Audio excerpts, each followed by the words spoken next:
There's something that happens every year that are the awards, right? Oh, the awards. And for us, it's entertainment, right? We Sure. always say that ratings in video games and awards doesn't mean anything.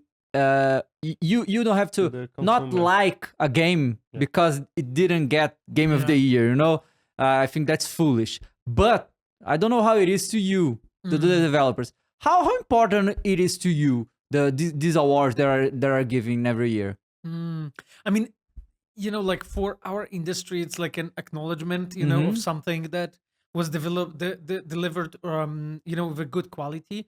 Like if you look any other industry, like let's say movies or music or so, if you look there, you can see that the moment when your industry is able to create those events, when you're given an awards and you have juries, it means that you have arrived at a certain level of development as an industry. And in most cases, this acknowledgement of like, yes, we are conscious enough, we are aware enough of our work. We are not that young as an industry anymore.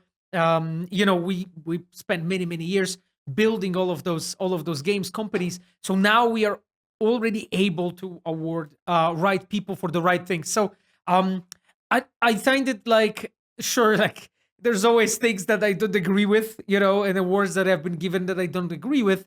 But in a way, it also like is very.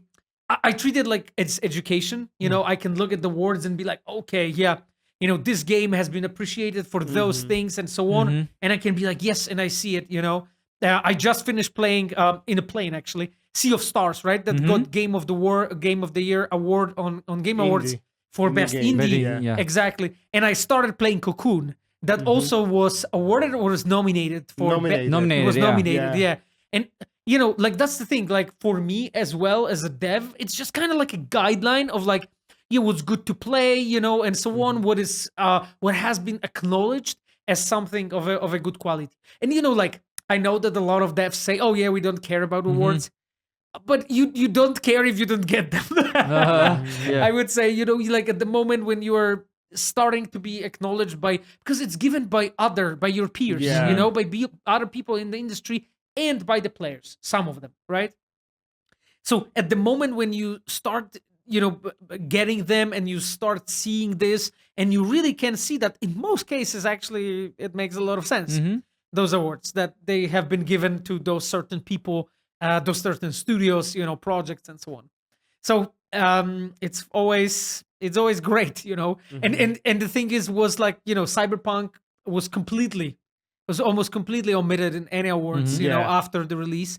And then I was just so happy that with the Phantom Liberty, it came back. And of course, you cannot fix the past completely. And what happened. But at least there I could see like, okay, like at least we got, the best ongoing game awards as an acknowledgement for all that work, that has been done. So that's something that as a team we can look at back and be like, yeah, the industry appreciated this, right? Players appreciated it, the juries appreciated it, our peers, appreciated it. I remember like me and Gabe Amatangelo, we were picking up on a Game Awards on a stage, the Game Award for best ongoing game. That was probably highlight of my career so far. Well, I mean, it's like as a game dev, how often you are collecting Game Award on the stage when the Yeah. whole industry is looking at you. And I'm not talking myself. I'm talking us as a But studio. it wasn't on The Witcher, because The Witcher won a lot of stuff. Yes, but I was not the one that was Okay. because in The Witcher I was, as I mentioned, I was a senior and then the lead, right? Right now I'm on a director and I'm associate game director. So right now together with Gabe, it's kind of like our baby, and the Yeah. whole IP. I feel really responsible for this whole IP and what we are doing with it. So Yeah. I mean,